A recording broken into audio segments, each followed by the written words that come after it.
思考方式和行为方式，这是穷人和富人最大的区别。谈古论今，侃天侃地。大家好，我是葛龙。今天我们聚焦一个既具理性，同时又稍微感性一点的话题：为什么多数人摆脱不了韭菜的命运？我先抛一个话题，你觉得富人和穷人最大的区别究竟是什么？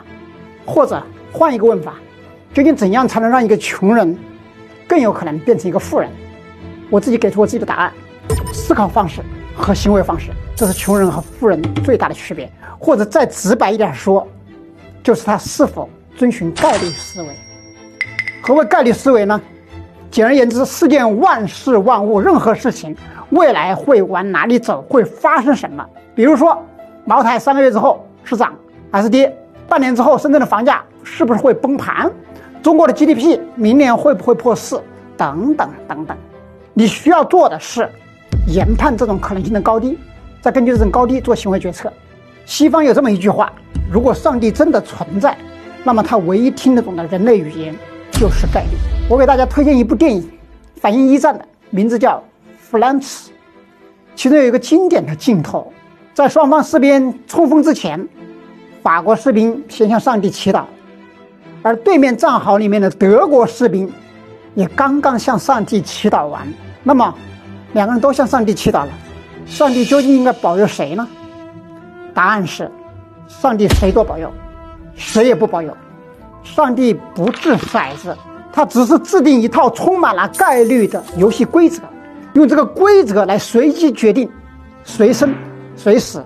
至于微观上面那2个士兵谁生谁死，上帝一点都不关心，反正有一个人会死，但也一定有一个人会活到战争结束，让人类延续下去。为什么多数人摆脱不了韭菜的命运？我们绝大多数人是没有任何概率思维的。我相信学过四则运算的人都会计算。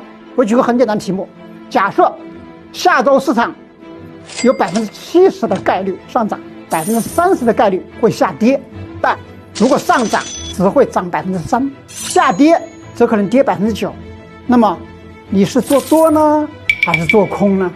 因为会有70%概率上涨，所以多数人会选择做多。但很遗憾，正确的选择恰恰是反过来的。因为根据以上的数据，我们可以算出整个的概率分布，就整个事件来下注的未来的预期值是多少呢？负的0.6%。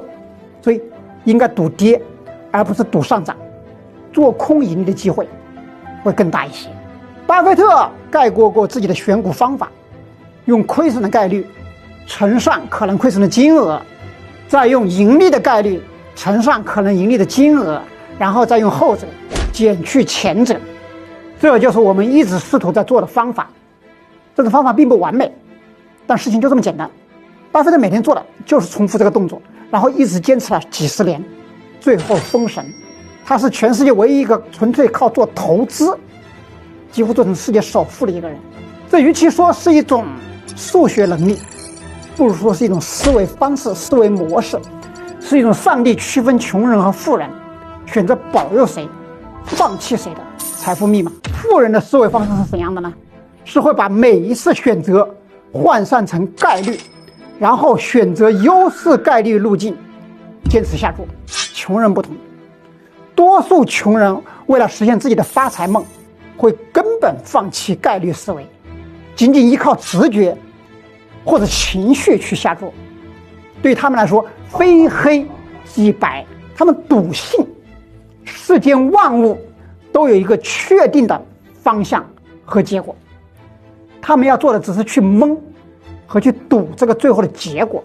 或者另外一种做法就是扎堆小概率事件，因为小概率事件虽然极难实现，但是表面看起来反而是容易的。比如彩票，彩票在经济学上面被称之为穷人的智商税。明知道这是一种已经事先预定好了赔率，必输无疑的游戏，但穷人仍然会2块钱一注2块钱一注的去花光自己并不多的积蓄去补贴富人。富人绝不会干这种事儿，他们不会在这种小概率事情上面哪怕花1分钱。